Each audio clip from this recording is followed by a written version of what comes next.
There's been wide-scale international condemnation of the coup in Myanmar. President Biden says he'll take appropriate action, calling on the military to relinquish power. The European Union, Japan and India were also critical. In Myanmar itself, troops are on the streets of the capital and in the biggest city. A curfew has been put in place and political leaders have been detained. The US suffered more COVID-19 deaths in January than in any other month. Officials at the Centers for Disease Control say there were 90,000 deaths in January. South Africa has received its first shipment of coronavirus vaccines and is about to launch a large inoculation programme starting with health workers. The country's recorded 1.4 million cases and 44,000 deaths. And you can get much more on those stories and many others via the BBC News app and the BBC News website. Russian officials are considering house arrest for several allies of opposition leader Alexei Navalny. China says it will not recognize British national overseas passports. Britain plans to permit the passport holders in Hong Kong to seek British citizenship after 5 years. World Health Organization experts visit the hospital in Wuhan, China that is believed to have treated the first COVID-19 patients. And New York City's mayor has called for openness after New York State's chief lawyer said COVID-19 deaths in the state's retirement homes may have been underreported. We begin this hour in Myanmar, where the military is now in control after seizing power in a coup. The country's de facto leader Aung San Suu Kyi and other senior figures of her ruling party are also being detained amid allegations of voter fraud related to last year's general election. အပိုက်6အရေးပေါ်အခြေအနေအကျိုးသက်ရောက်သည့်နေမြေသည်နိုင်ငံတော်ဝန်ဖြစ်ကြောင်းနှင့်အရေးပေါ်အခြေအနေအားဖွဲ့စည်းပုံအခြေခံဥပဒေပုံမှ419ရာ EMH ထုတ်ပြန်သည့်နေ့မှစ၍တစ်နှစ်သတ်မှတ်လိုက်သည်ပုံမြင့်ဆွေယာယီသမ္မတပြည်ထောင်စုသမ္မတမြန်မာနိုင်ငံတော်ဟုဖော်ပြပါရှိပါတယ်ခင်ဗျာ According to state-run media, Vice President Ming Sui, a former high-ranking military officer, will serve as interim president. Tensions in the country have been rising since last November's general election, which Aung San Suu Kyi's party, the National League for Democracy, won in a landslide. The country's election commission says there were no major irregularities, but the military has disputed the results, alleging widespread fraud. The NLD says Aung San Suu Kyi is being detained at her home. The party also released a statement on her behalf on its verified Facebook account. It says people should not accept a military coup and should protest. NHK has obtained exclusive footage that shows what appear to be soldiers and police officers conducting a search inside one of the NLD's offices in the capital Naypyidaw. Sources say the search was conducted after Aung San Suu Kyi was detained. Hundreds of lawmakers are reportedly being ordered to stay at a government building in the capital. NHK reached one of them by phone.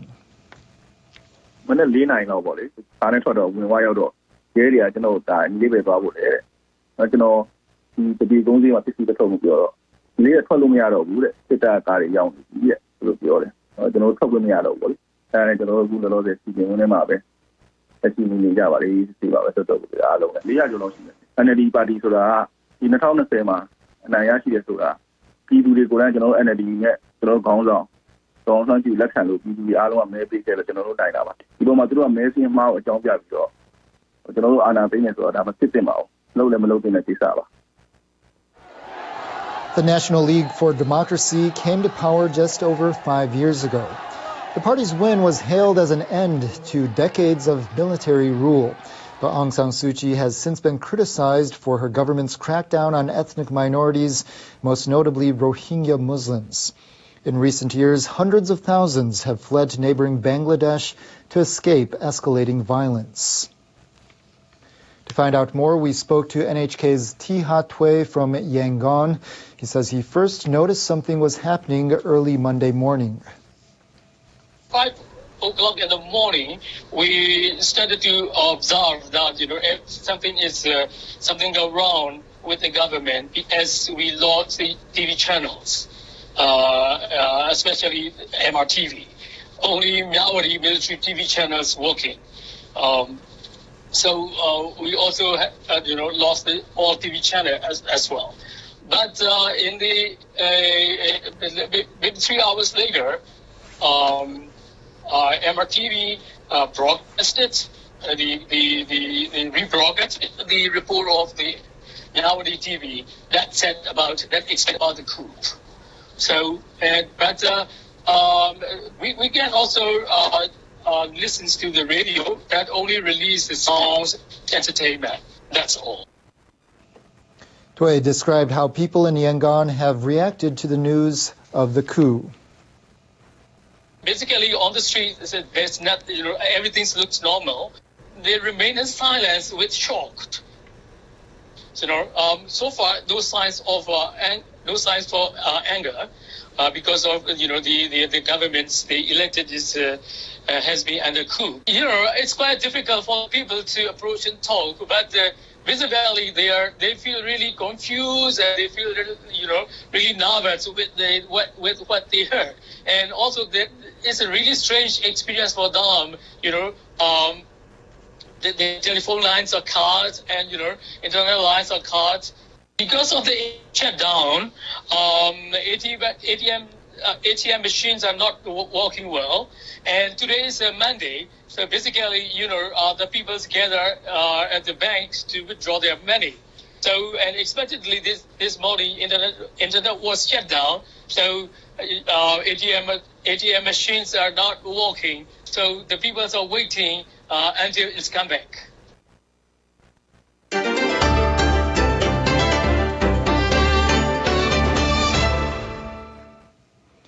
The Japanese government plans to extend its state of emergency for 1 month around the country's major cities, including Tokyo and Osaka.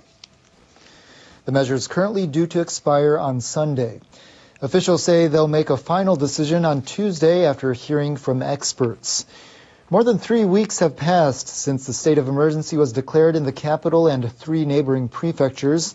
The measure was later extended to include Osaka and 6 other prefectures. The number of new cases reported over the past week in these areas has fallen compared to a week earlier. Across Japan, officials confirmed 1,792 new cases on Monday and 80 deaths. In Tokyo, 393 new cases were confirmed on Monday. The daily tally fell below 400 for the first time since late December. But experts say the medical system remains under strain. They note numbers of seriously ill patients and deaths have been surpassing the previous records. Even as officials plan to extend the state of emergency in the areas including Tokyo and Osaka until March 7th, they might lift it for Tochigi Prefecture near Tokyo, where they say the situation has been improving. Regional leaders say the extension is necessary. With everyone's cooperation, the infection cases have stabilized. But we still have to persevere. Tokyo will work with the central government to take thorough measures. The medical care system is under strain, so extending a state of emergency is unavoidable. Meanwhile, Japan is expected to enact bills on Wednesday that'll allow regional leaders to impose fines on rule breakers. Prefectural governors will be able to penalize businesses that don't follow requests to change their operating hours, as well as infected people who refuse to stay at designated facilities. 4 Japanese lawmakers are under fire for late-night visits to bars, despite the state of emergency requesting that people in the capital stay home after 8 p.m. One of them is Toyama Kiyohiko. He belongs to the Komeito Party, which is a junior member of the ruling coalition. He resigned on Monday after confirming a report that he visited a Tokyo hostess bar late at night. He also admitted that his political fund management group paid for hostess bar visits in 2019. I would like to, again, express my sincere apology for my extremely inappropriate behavior, as well as my fund management organization's past scandals. Meanwhile, 3 lawmakers in the ruling Liberal Democratic Party also admitted they visited a bar after 8 p.m. They include former chairperson of the National Public Safety Commission, Matsumoto Jun, State Minister of Education, Tanose Taido, and Deputy Diet Affairs Chief, Otsuka Takashi. The 3 have all resigned from the LDP, but say they'll remain lower house lawmakers.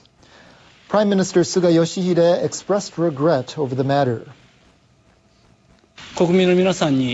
Politicians have to straighten themselves up, as they are asking the public to do difficult things. I would like to apologize to the people again.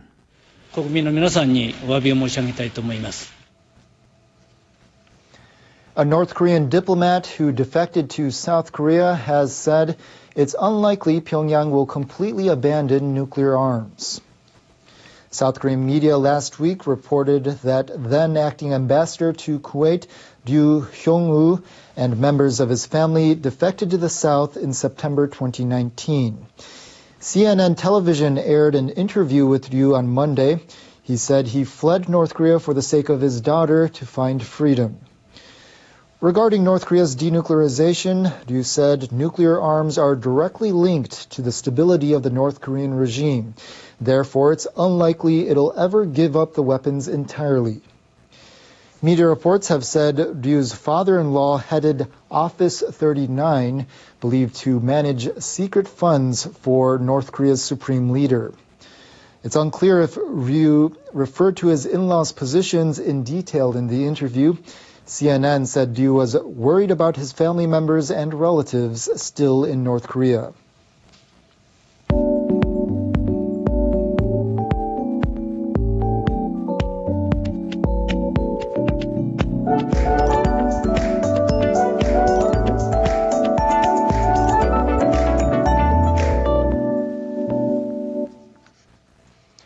Dangerous weather, including heavy snow, flooding rain, and powerful winds, have been impacting parts of the U.S. since last week. Our meteorologist Sayaka Mori has the details. Hello there. Rough weather has been found in the United States. Last week, heavy snow has fallen over the mountainous locations in California. Nearly 2.8 meters of snow has fallen in Mammoth Mountain. Heavy rainfall hit the coastal areas. Nearly 390 millimeters fell in just several days. And because of heavy rainfall, a roadway collapsed like this in Big Sur, California. And more rain is possible across the West Coast, from British Columbia down towards northern or central California. You'll see tons of heavy rainfall for the next 3 days. A nor'easter, which is a coastal storm, is affecting the northeastern U.S. and eastern Canada with lots of snowfall, even blizzard conditions as well. New York had nearly 5 centimeters of snow in the central location on Sunday. More snow is possible. In fact, the total could be nearly 55 centimeters into Tuesday. Stay home. Very dangerous conditions will continue into Tuesday at least across the northeastern United States. Meanwhile, Japan is looking at a rainfall across western areas, and rain will also spread to central Japan, and snow is likely to fall along the northwestern flank of Japan. It looks like there will be a snow belt here. This one will pound the Hokuriku region, so the Hokuriku will see lots of heavy snow plus strong winds. Blowing snow is possible in Niigata as we go into Wednesday. Sapporo will see very low temperatures, especially on your Wednesday, but Tokyo is going to be a different story. 17 for the high on Tuesday, more like April. And talking about snow, pandas enjoyed snowfall in the U.S. Take a look at this. After snow rolled through Washington this weekend, some residents at the National Zoo were seen enjoying the winter weather. Giant pandas slipped, tumbled, and rolled in the snow Sunday, and even the 5-month-old cub stepped out to check out the weather for a bit. The zoo says that the pandas are on loan to the zoo until 2023. That's it for me. Have a nice day.